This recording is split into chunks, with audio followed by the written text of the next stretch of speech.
చంద్రబాబు మీరు ఎంతమందిని పుట్టించారు చింత. సీఎం చంద్రబాబు ఒక్కొక్కరిని ముగ్గురు పిల్లల్ని కనమని చెబుతున్నారని, మరి ఆయన ఎంతమందిని పుట్టించారో చెప్పాలని చింతామోహన్ ప్రశ్నించారు.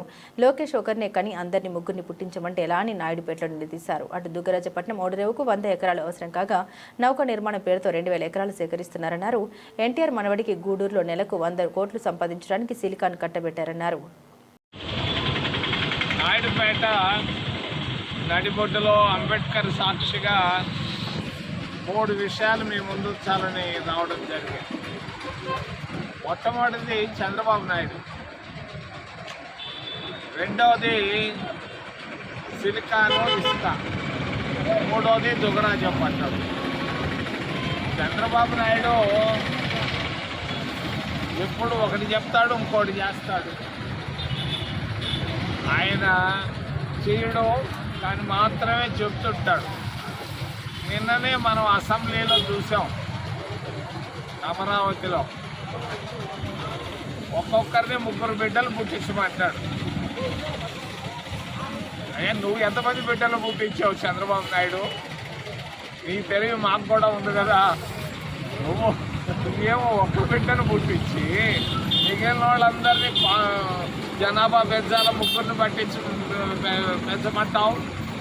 ఏమయ్యా, నువ్వు చెప్పేదానికి కొంచెం ఉండాలయ్యా, ఆలోచించి చెప్పవా చంద్రబాబు నాయుడు. నువ్వు 3 బిడ్డలను పుట్టించి 3ని పుట్టించమంటే ఓకే, వింటాం మేమందరం. నువ్వేమో ఒక బిడ్డని ఏమో లోకేష్ తర్వాత ఇంకెవరు బిడ్డలు పుట్టించలేకపోయినావా? పుట్టించి నువ్వు చెప్పిండాలా. ఏం చెప్తున్నావో, నువ్వు ఏం చెప్తావో, ఏం చేస్తావో ఎవరికి అర్థం కావటం లేదు. మరి నీ బిడ్డ లోకేష్ అన్నా 3 బిడ్డలు పుట్టించి అయ్యా మీరు కూడా 3 బిడ్డలు పుట్టించండి అని అంటే బాగుంటాం. అట్టలేదే, నీ బిడ్డ కూడా ఒకే బిడ్డను కానీ మిగిలిన వాళ్ళందరినీ నాయుడుపేటలో ఉన్నవాళ్ళు 3 బిడ్డలు పుట్టించమంటే అట్ట స్వామి? ఏంది నువ్వు మాట్లాడేది ఏంది, నువ్వు చెప్పేది ఏంది, చేస్తుండేది ఏంది? నీకు ఏందో నాకైతే అర్థం కావట్లే నీ సమస్య. రెండోది దుగ్గరాజపట్నం నేను తీసుకొని వచ్చా ఓడరేవుని. 8,000 కోట్లు రావాలి దానికి. కేంద్ర ప్రభుత్వం నుంచి మేజర్ పోర్టుగా ప్రభుత్వ పోర్టుగా. ఎందుకు ప్రభుత్వ పోర్టు అంటే ప్రభుత్వం తరఫున ఉద్యోగాలు వస్తే ఒక్కొక్కరికి ₹1,00,000 తక్కువ ఉండదు. ప్రైవేట్ పోర్ట్ అయితే 10-15 వేలు. అందుకొరకే మేము ప్రభుత్వ పోర్టును తీసుకొని వచ్చా. నేనే తీసుకొచ్చా, విభజన చట్టంలో ఉంది. అవన్నీ పక్కన పెట్టి నౌకా నిర్మాణ కేంద్రం అని చెప్పి 100 ఎకరాలు సరిపోతాయి దానికి. 2,000 ఎకరాలు ఇస్తున్నావే చంద్రబాబు నాయుడు, నువ్వేం చేస్తున్నావు? నీకేమనే తెలుసా? పేదోళ్ళ భూములు పెరుక్కొని నువ్వు 2,000 ఎకరాలు ఆడిస్తుంటావు. అంత అవసరమా? ఏంది నువ్వేం చేస్తున్నావు? మూడో విషయం, ఆయన చెప్తుంటాడు నేను చాలా నిజాయితీ పడ్డాడు, నాకు బంధుప్రీతి లేదంటాడు.